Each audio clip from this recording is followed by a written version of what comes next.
आपल्या ह्या चॅनलवर मी बऱ्याचशा संतांचं संत चरित्र वर्णन केलेलं आहे। तर आजच्या ह्या व्हिडिओमध्ये मी तुमच्यासोबत एक अशा श्री संताचं चरित्र सांगणार आहे की ज्यांनी त्यांच्या जीवनामध्ये अविरत असं कार्य केलेलं आहे, अविरत अशी गुरुभक्ती केलेली आहे, अभंग रचना केलेली आहे।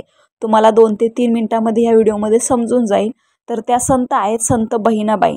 जिथे श्री संताचा विषय येतो तिथे जास्त प्रामुख्याने कोणी अभ्यास करत नाही, कारण संत म्हटल्यानंतर फक्त आणि फक्त संत ज्ञानेश्वर महाराज, संत नामदेव महाराज, संत तुकाराम महाराज यांचंच भाष्य केलं जातं। परंतु श्री संत ही खूप अविरत अशा कार्य करून गेलेले आहे, हे बऱ्याच कमी लोकांना माहिती आहे। भक्ती परंपरेत संत बहिणाबाईचे नाव प्रथम श्रेणीत घेतले जाते। तुकाराम महाराजांसारख्या संत श्रेष्ठाच्या अनुयायांपैकी असूनही त्यांनी आपले वेगळे वैशिष्ट्य सिद्ध केले आहे। भागवत संप्रदायाचा इतिहास त्यांनी एक अभंगात कथन केला आहे। बहिणाबाई ही एक तुकाराम महाराजांची शिष्या होती। तिला तुकाराम महाराजांचा साक्षात बोध झाला होता। तसेच महाराजांचे कीर्तन श्रवण करण्याचे भाग्यही तिला लाभले होते। बहिणाबाईचे संसारात अजिबातच लक्ष नव्हते। पांडुरंगाकडे तिचे मन सतत ओढले जात होते। या संदर्भात पतीकडून तिचा छळही होत असे।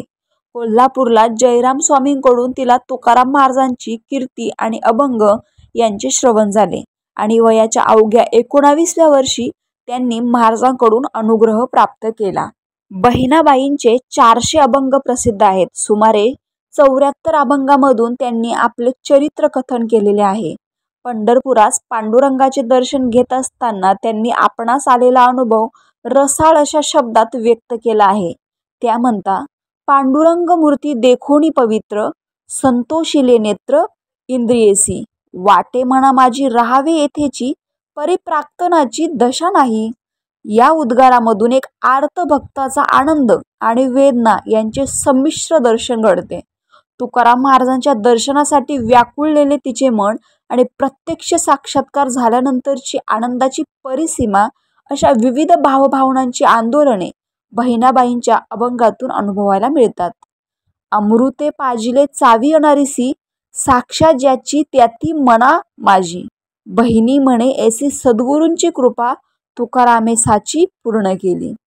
बहिणाबाईंने हे निवेदन अत्यंत सहज, सरळ आणि प्रांजळ भाषेत केलेले असून त्याला तिच्या अनुभवांचा रसरशीतपणा व ओलावा लागला आहे।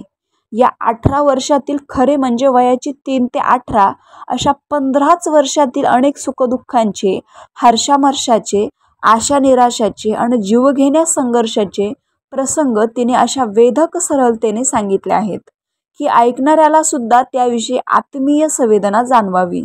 तिने कोठेही आपल्या निवेदनाला हेतूता अलंकृत करण्याचा प्रयत्न केला नाही। सत्यनिष्ठा आणि आत्मपरीक्षणाची वृत्ती इतकी पराकोटीची तिच्या विरोधकांनाही ती आवडावी। तुकारामांचा अनुग्रह घेतल्याचा बद्दल तिच्या पतीने तिचा अनन्वित छळ केला।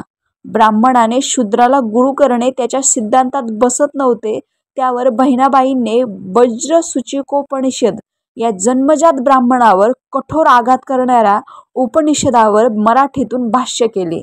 हे भाष्य तिने अभंगाच्या स्वरूपात केले आहे। एकूण 18 अभंगातून तिने उपनिषदाचे सार सांगितले आहे। उदाहरणार्थ, ब्रह्मभाव देही सदा सर्व काळ, ब्राह्मण केवळ तोची एक, श्रुती स्मृती साक्ष करुणी बोलले, नाही म्या ठेविले गुज काही, ब्रह्मीच सर्वदा वर्तती इंद्रिये, ब्राह्मण तो होय याची अर्थी, बहिणी म्हणे ब्रह्मो नादे तो ब्राह्मण, यातिशी प्रमाण नसे तेथे। भक्ती परंपरेत संत बहिणाबाईंचे नाव प्रथम श्रेणीत घेतले जातेच।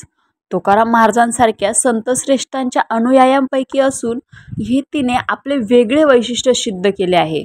भागवत संप्रदायाचा इतिहास तिने एका अभंगात कथन केला आहे।